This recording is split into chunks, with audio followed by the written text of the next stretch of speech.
It's not fair. It really isn't. Yeah, because I agree. We have to make a choice that the other side doesn't. And I mean, if you want children, right? Like not all women want children, but if you do want children and you want a family, or you have a partner that wants it, you have to at some point make a choice. And there is a fear of, will I lose what I started? Will people want to hire me after that?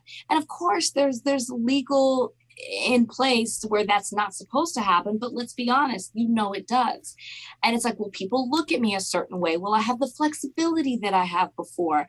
And it's a really scary thought. And, I'm dealing with that right now. I'm strategically in my mind trying to plan out when could be the best time. And then you're taking your time doing that. And then you also realize that, hey, it might not be easy as you thought.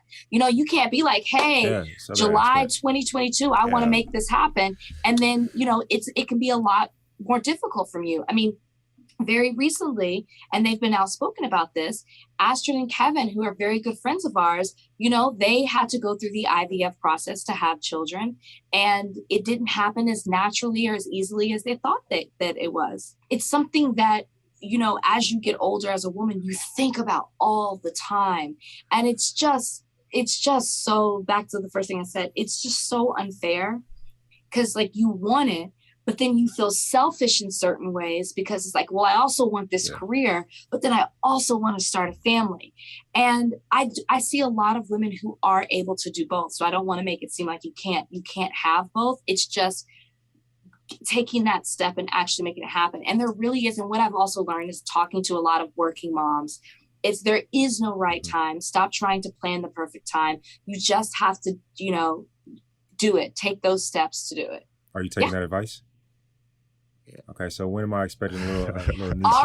Already taking steps. That's all I'm going to say. The proper steps. I agree with her. It's not easy. There's never a right time, but I think the word that should be used is adapting, right? It's like one of my favorite books is Who Moved My Cheese? Or I think it was great choice. Yeah, bro. It's like in life, things change. You got to adapt. And like she said, I think there's evidence out there of women successful like her that have done it as well. And, that also ties in on me because I'm going to obviously have to step up my role, right? Regardless of what I got doing, because I got my own career as well. And I'm going to have to step up and help her, pick up the slack. And that's why. You ready for that? Yeah. At the same time, it's like, even if I'm not ready, I just gotta be ready. You know what I mean? Like I'll be ready when it happens. Like that's the attitude you gotta have. But let me tell you. I'm sorry, I thought you finished. No, it is what it is. Like you just I don't think anybody's ever ready for it. They just do it, and baby after baby, maybe it gets easier. But yeah, we're gonna be. How many babies after babies are we having? Well, it was 4. It was 4, but we got cut back now. Okay, I'm 37. See, I'm 37. I always told her, I was like, let's have 2, and then let's see where you're at. And she's already turning. At 37. But I'm telling y'all, if y'all don't think I'm gonna be one of the people who I'm gonna be like, give me one of those things where you just slap that baby on the back.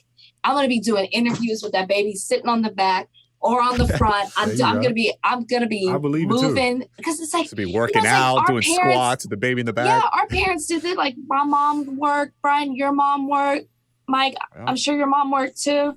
Like they did it, definitely. They made it happen. So it's like I know I can. It's just a matter of just like taking the steps to do it. It's scary. It's scary when you get in that place. And yeah.